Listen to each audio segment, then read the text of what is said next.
नाज़िर पाकिस्तान भारत जे पहिरीं वज़ीर जे बयान खे रद्द करे छॾियो आहे। पहिरीं खाते जे तर्जुमान ताहिर हुसैन इंदिराबी चयो आहे त भारत जे पहिरीं वज़ीर चिड़ ॾियारींदड़ बयान ॾिनो।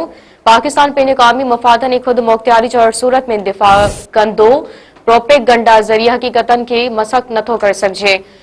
मीडिया खे हफ़्तेवार ब्रीफिंग में पहिरीं खाते जे तर्जुमान वधीक चयो आहे त इंडोनेशिया जे सदर पाकिस्तान जो 2 ॾींहं जो दौरो कयो। दौरे दौरान हिन वज़ीर आज़म, सदर ऐं फील्ड मार्शल सां मुलाक़ात कई। वापार ऐं सीड़पकारी खे हथी वठण ऐं बतरफ़ा लाॻापनि खे मज़बूत करण ते ॻाल्हि कई वई। एक बार ॿीहर खे ब्रेकिंग न्यूज़ टियूं पिया।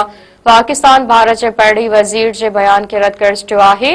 पहिरीं खाते जे तर्जुमान ताहिर हुसैन इंदिराबी चयो आहे त भारत जे पहिरीं वज़ीर चिड़ ॾियारींदड़ बयान ॾिनो। पाकिस्तान पंहिंजे क़ौमी मफ़ादनि ऐं ख़ुदि मुख़्तियारी जी सूरत में दिफ़ा कंदो। प्रोपेगंडा ज़रिए हक़ीक़तनि खे मसख़ नथो करे सघिजे। मीडिया खे हफ़्तेवार ब्रीफिंग में पहिरीं खाते जे तर्जुमान वधीक चयो आहे त इंडोनेशिया जे सदर पाकिस्तान जो 2 ॾींहं जो दौरो कयो। दौरे दौरान हिन वज़ीर आज़म, सदर ऐं फील्ड मार्शल सां मुलाक़ात कई। वापार ऐं सीड़पकारी खे हथी वठण ऐं बतरफ़नि लाॻापनि खे मज़बूत करण ते ॻाल्हि ॿोल्हि कई वई।